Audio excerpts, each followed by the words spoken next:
그리고 요새 공정위 열일하고 계시대요. 잘하고 계십니다. 네. 예. 어쨌든 공정위 덕에 우리 국민들께서 물가가 내리기도 하네. 네. 이런 경험을 해서 요새 아주 놀라워한다고 합니다. 예. 그리고 국세청도 요새 아주 잘하고 계시고. 물가 TF도 새로 뭘 하나 발굴하고 있죠. 물가 TF는 어디서 하고 있어요? 예, 제가 해서 광복절 장관으로 대경에서 하고 있어요. 네. 하여튼 물가 TF도 추가 발굴하는 네네. 거는 잘하고 계신 것 같아요. 예. 어쨌든 여러 부처들이 어쨌든 크게 노력해가지고 하여튼 국민들께서 조금씩 진짜 체감되는 실제 이익이 되는 그런 변화를 느끼고 계십니다. 좀 더 분발해서 더 많은 결과들을 만들어내면 좋겠습니다. 우리가 하기에 따라서 정말 수백 수천만 사람들이 혜택을 입는 좋은 변화를 만들어낼 수 있다는 그런 사례들이 아닌가 싶습니다.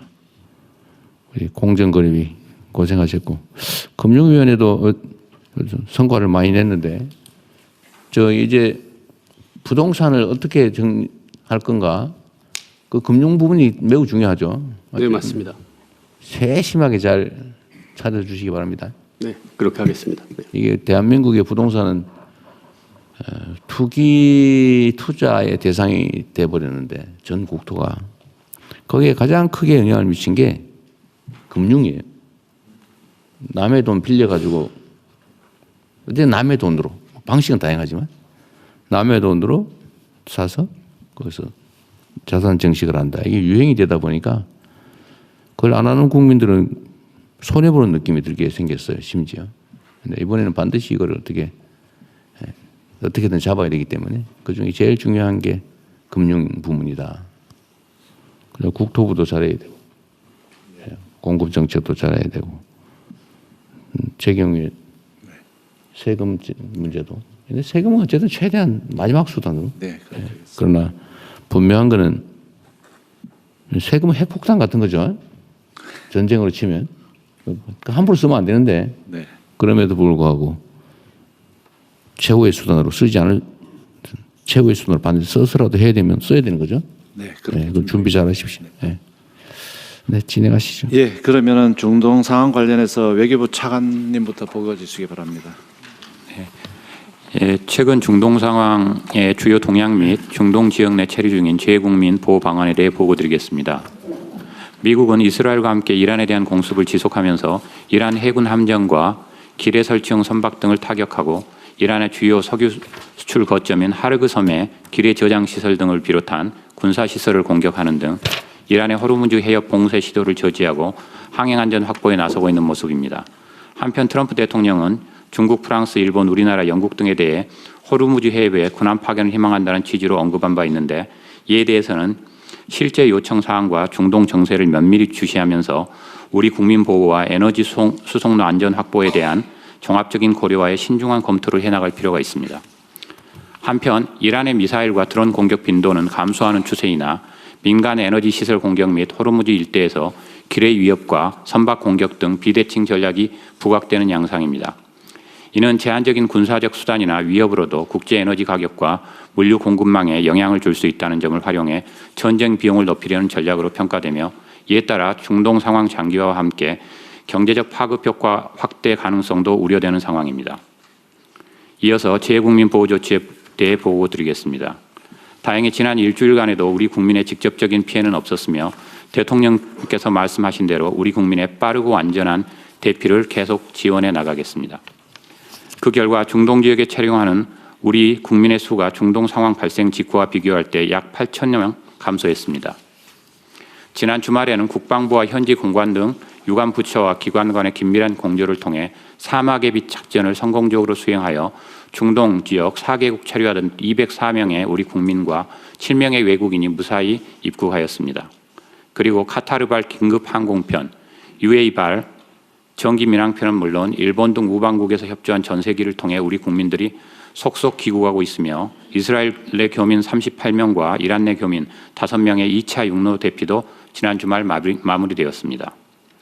이처럼 외교부의 적극적인 지원 노력을 통해 인근 지역으로 대피하거나 귀국한 우리 국민의 수는 현재까지 약 1,400여 명에 이르며 외교 교섭 등을 통해 재개된 민항편으로 귀국한 국민 수까지 감안할 경우 그 수는 약 3,400여 명에 이를 것으로 추산하고 있습니다.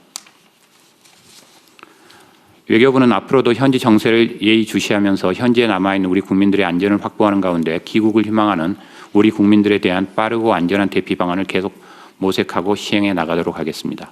감사합니다. 예, 다음으로는 재경무 장관 그 중동 상황 관련해서 경제 분야 대응 현황에 대해서 보고를 드리겠습니다. 유가입니다.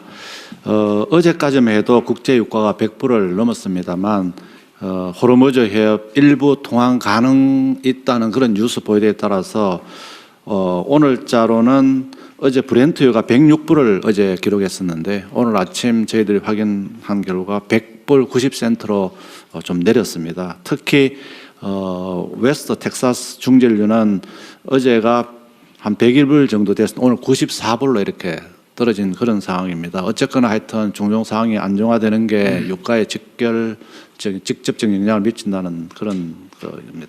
그다음에 국내 석유로 제품 가격입니다. 휘발유는 어제 5시 기준으로 1,833원입니다만 오늘 아침 저희들 확인한 결과 1,831원으로 일부 소폭 하락했습니다. 경유 같은 경우도 1,832원이 오늘은 1,829원 50원까지 이렇게 50전까지 이렇게 내렸기 때문에 좀 일부 좀 국민들 보시기에 부족한 부분이 있습니다만 조금씩 내려가고 있다는 말씀을 드리고요. 또 일부 주유소에서는 1,700원대까지도 나타난 상황입니다. 정부가 더 적극적으로 점검하고 현장의 안내를 통해서 휘발유나 경유 가격이 안정화되도록 하겠습니다. 주식 시장 상황은 어제 조금 올랐습니다. 그리고 미국 시장도 좀 오른 상황입니다. 좀 등락이 이렇게 지속되고 있는 상황입니다. 그리고 환율 같은 경우는 이제 이 호르무즈 중동 상황으로 인한 외부적인 요인으로 1,490원대를 오르내리고 있습니다. 금리도 일부 상승하고 있는 그런 상황입니다. 산업 분야입니다. 호르무즈 해협 의존도가 높은 나프타 수급 차질이 지금 발생하고 있습니다. 그래서 정부가 대책을 마련하고 있다는 말씀을 드리겠습니다.